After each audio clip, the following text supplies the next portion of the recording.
Hi and welcome to my channel. Today I'm going to be showing you guys how to make French bread. Quick and easy. It's a recipe I've been using for about 2 years now on every holiday, Thanksgiving, Christmas, Easter even. If you want to find out how I do it, stay tuned to find out.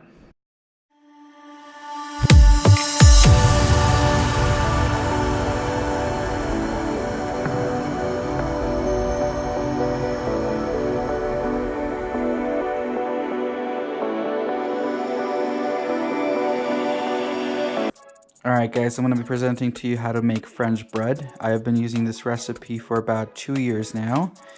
And these are all the items that you're going to need to start this. You'll need some type of a mixer. I'm using a KitchenAid Professional 5 Plus mixer. You'll need a measuring cup.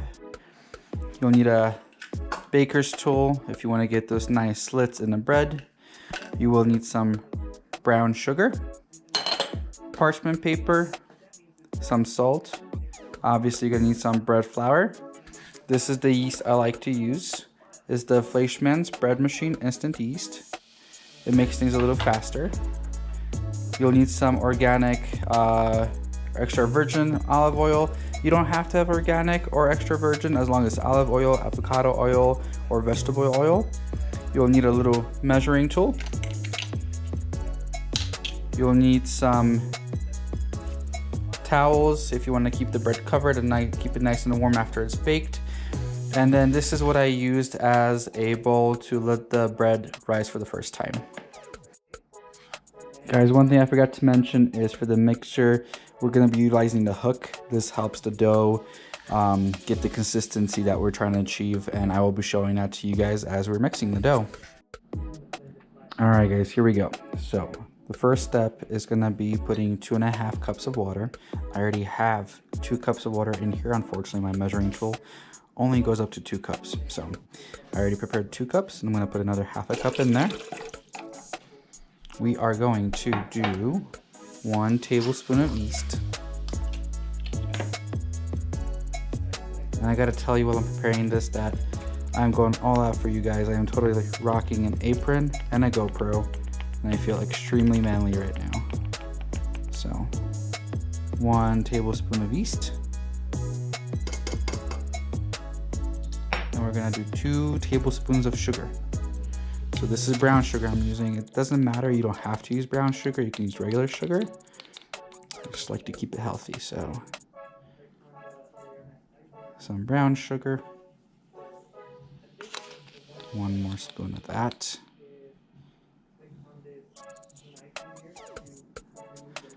Beautiful. So now we can set our mixer. We are going to raise it, and I like to set it to stir. So now that that's stirring, that's perfectly fine. We are using instant yeast, so we don't have to wait for that yeast to activate. So that's perfect. If you are using non-instant yeast, you'd have to give it a minute or 2 to activate. Alright guys, as you can see, our mixer is going. We have the first few steps in there. The next step is to get a 3/4 of a spoon of salt. I am using Atlantic sea salt fine.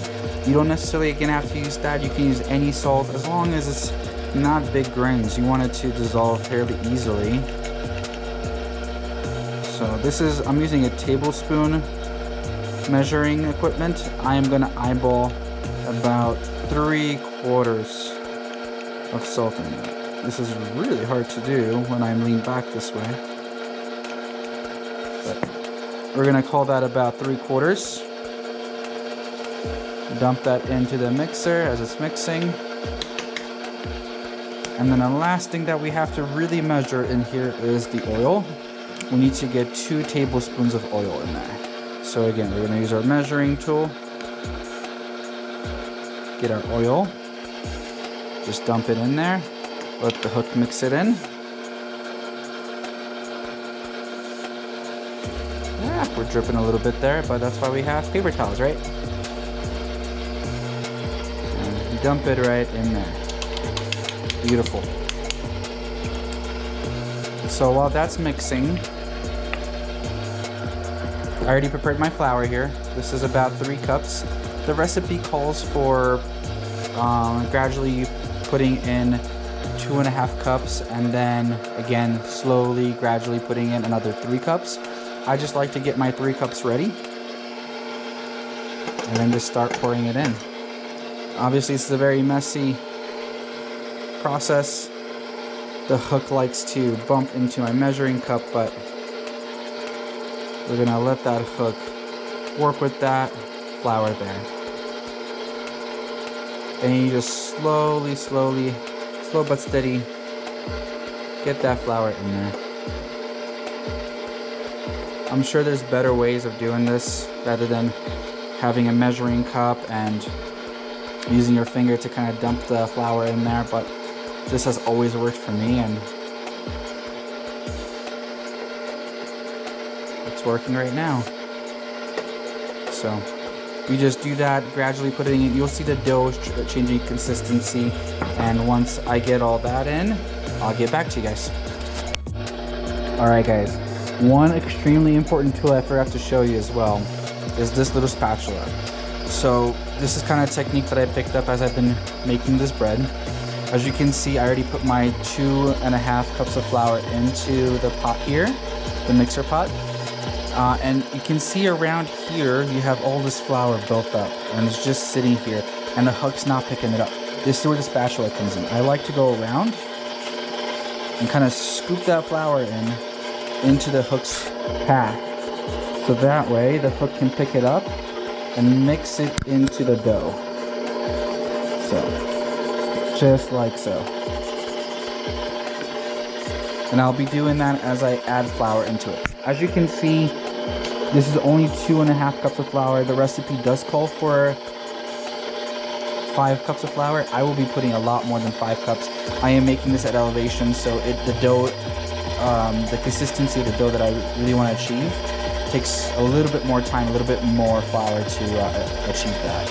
So I will get back to you guys once we get the consistency we need. Alright guys, so as I mentioned earlier, 2.5 cups of flour already in here. At this point, once I already measured that first 2.5 cups of flour, I forego using the measuring cup and I just use a regular cup because at this point I am just putting enough flour in there to get my consistency. I'm not using a measured amount of flour that I need to put in there. So I just grab my cup, grab some flour from the bag, like so, just a little bit of flour, and I'm gonna start dumping it in here.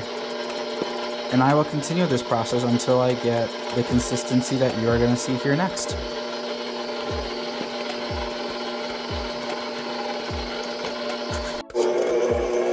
Alright guys, so this dough is pretty much done here. To see how it's not sticking to the walls, that means there's enough flour. It's still kind of sticking at the base of the dough right there, but I think this is pretty good where we wanted to get it. So guys, I did change the setting on the mixer. I moved it from stir to 2, and I did that about halfway while I was trying to get the consistency of the dough that I wanted. So, you do not want to go any higher than 2. You'll notice that the motor starts to get a little warm. You don't want to wear out the motor on the mixer. So between stir and 2, that's the 2 settings that we want to work with. Alright guys, the dough is ready. We can lower our mixer. Get the dough off the hook there. It's nice and warm from all the friction. I like to throw a little bit of flour here, so that way my dough doesn't stick to the countertop. We're gonna get the dough, remove it from the pan. I can see the reflection of myself in the pan. I gotta tell you guys, I look really funny with a GoPro and an apron on. It is quite hilarious. Alright, so get a little bit of flour on there. Beautiful. So that way it doesn't stick to the countertop. And this is a perfect dough right there. It's beautiful. It doesn't stick too much. It's nice and forms whatever you want to form with it. It's beautiful. All right. So next step is probably the easiest step. we want to make our bin for our bowl, and we're gonna get some oil on a paper towel, and we want to rub oil onto the bin. Just a little layer, doesn't need a lot, just to make sure that the dough doesn't stick to it when it rises. Alrighty. Once we did that, we can take our dough, just form it a little bit. So we're gonna let the dough rise. It's gonna be the first to rise so far. Just dump it in there, even it out.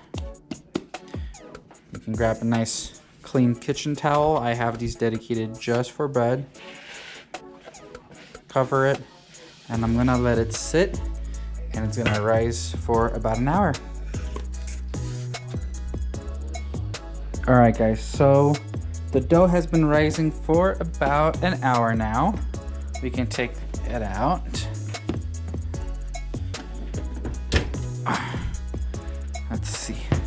Let's see how well it has risen. Look at that, beautiful. Okay, so now that this dough has been rising for an hour, we wanna make sure we get a nice, let me adjust the camera here. We get a nice greased up surface to work on. So we're gonna take our paper towel again, put some oil on it. And we're gonna grease the surface. Beautiful, that's perfect. Now we're gonna take the dough, just drop it on here. Beautiful. So I like to take a knife,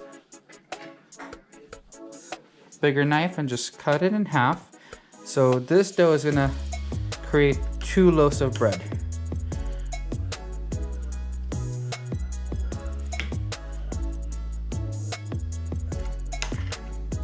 There, that's perfect. We'll put this one away in our bowl here and just work with this one. So now I'm gonna take our rolling pin and I'm gonna roll this out nice and flat. And the goal here is to create a rectangle. So we're gonna roll out the edges. Obviously, it doesn't have to be an even rectangle. You just wanna make sure you get something close to it, so that way I can show you the next step, which is gonna be rolling it out. Or rolling it in, rather. Okay, that's good enough. We can use our fingers to create sharper edges here.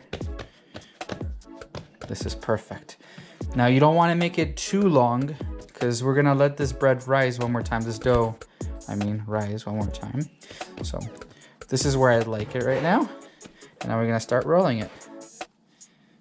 We're gonna roll it into something that kind of resembles a loaf already. There. Beautiful. So as you notice, actually the recipe says that if you find any bubbles, to kind of push them out. I kind of like to have those little air pockets in my bread. It kind of gives it more of a bread-like texture and feeling. But you see what I'm doing here where the edges met? I'm kind of pinching them. So you want to pinch them, just like that.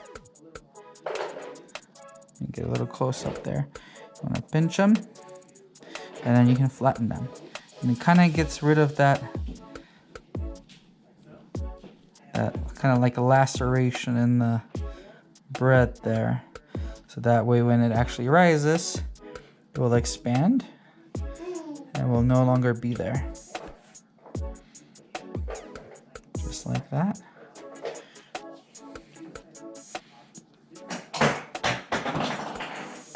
Gonna try to make it a little narrower there. This bread will expand, this dough will expand, and obviously get bigger. So once you are done with that, this looks pretty good. We got rid of that cut where the two ends met together. And we're gonna let this rise one more time for about another hour. So I'm gonna use this baking pan with some baking sheet with some parchment paper, and I'm gonna try to scoop this up nice without ruining it. I'm gonna place it there.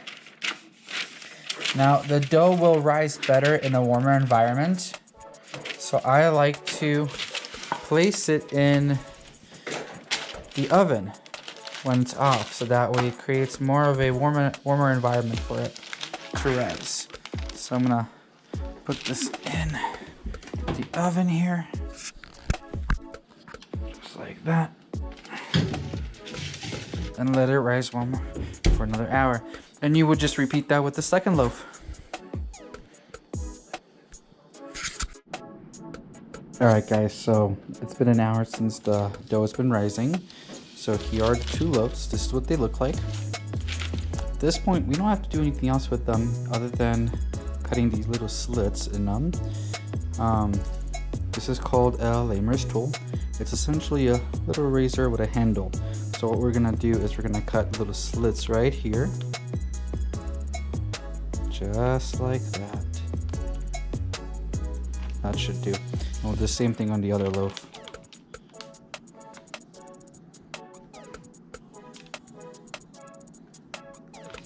Okay, so both of these are ready to go.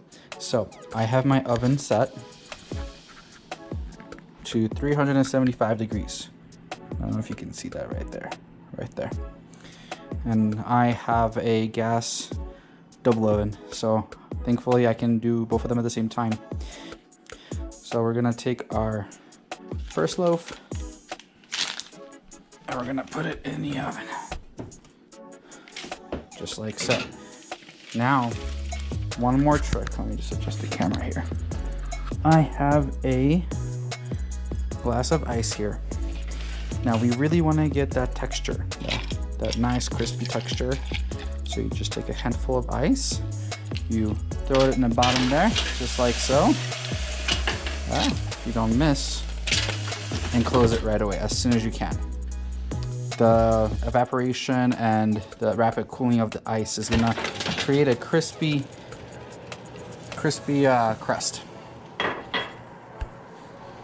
We're gonna do that one more time with the second loaf. Here's our second loaf. We will put that in the oven here.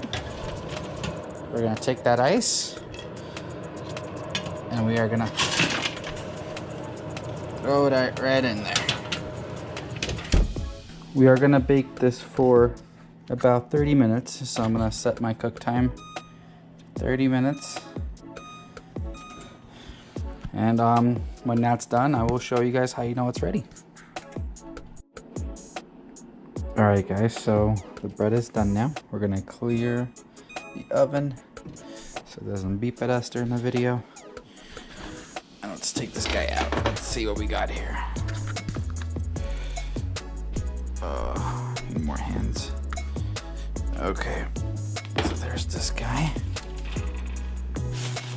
Put him on the counter here. Let's check the second one. Oh yeah, there we go.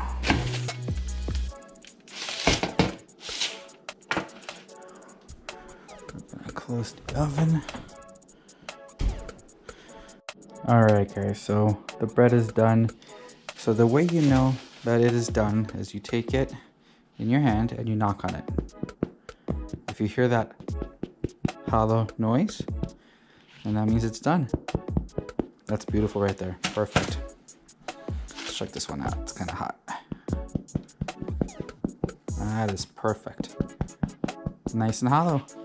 So these 2 loaves are ready to go. So what I like to do is I usually make these for the holidays. So I like to bring them in these towels. Kind of gives it this aesthetic of, you know, you bring a loaf of bread and it's nice and covered in a towel and it smells good and everything. So I just like to wrap it in that. And the same thing with that one right there. You can wrap it nice. Cool. And these guys are good to go. I hope you guys enjoyed this. If you like this video, please give me a thumbs up and subscribe for more do-it-yourself videos. Thank you guys so much. Take care.